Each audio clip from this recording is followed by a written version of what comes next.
மருத்துவரும் கவுன்சிலருமான டோலஸ் கேனன்கிற பெண்மணி சொன்னது பலர ஆச்சரியத்துல ஆழ்த்தி இருக்குது. அவங்க சொன்னதை அப்படியே சொல்றேன். நீங்கள் தான் உங்கள் உடலில் நோயை வரவழைக்கிறீர்கள்.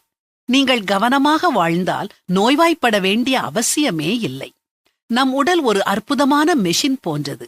அது தன்னைத்தானே பராமரித்துக் கொள்ளும் சக்தியை உடையது. நாம் அதோடு இடையூறு செய்யாவிட்டால் அது தன்னைத்தானே குணப்படுத்தும் சக்தியையும் உடையது. ஆனால் நாம் தான் வியாதியை வரவழைத்துக் கொள்கிறோம். நம் மனதுதான் நம் நோய்க்கு காரணம். நோயை கொண்டு வரக்கூடிய சக்தி மனதுக்கு இருக்கும் என்றால் அதை குணப்படுத்தும் சக்தியும் மனதுக்கு நிச்சயம் உண்டு.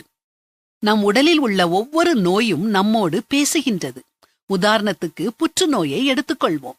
கோபத்தை அடக்குவதினால்தான் புற்றுநோய் வருகின்றது. இதை நான் பல நோயாளிகளிடம் கண்டுள்ளேன். எதையும் வெளியே சொல்லாமல், அதற்கு ஒரு தீர்வும் காணாமல் வருடக்கணக்காக கோபத்தை மனதிற்குள் அடக்கி வைக்கிறார்கள். சிறு வயதிலிருந்தே இப்படி அடக்கி வைக்கிறார்கள். இந்த கோபம் மெதுவாக ஒவ்வொரு உறுப்பாக அழித்து கடைசியில் புற்றுநோயாக மாறுகிறது. என்ன பிரச்சனை வந்தாலும் அதை வெளிப்படையாக பேசி தீர்க்க வேண்டும்.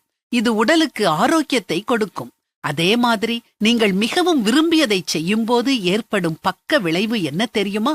ஆரோக்கியம். நீங்கள் நல்லவைகளை செய்யும்போது, அதையும் விருப்பத்துடன் செய்யும் பொழுது உங்களுக்கு நோயே வராது.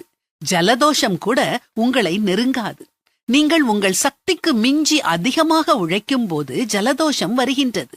உடல் ஓய்வை நாடுகிறது. தேவையான ஓய்வு கொடுக்கும் பொழுது ஜலதோஷம் குணமாகிவிடும். இப்படி சொல்லிட்டு நான் பயிற்சி அளிச்ச நூத்துக்கணக்கான நோயாளிகள் எந்த ஒரு நோயும் இல்லாம ஆரோக்கியமா வாழ்றாங்கன்னு அடிச்சு சொல்றாங்க. இத பற்றி வேதாகமம் என்ன சொல்லுது? சொஸ்த மனம் உடலுக்கு ஜீவன், பொறாமையோ எலும்புருக்கி.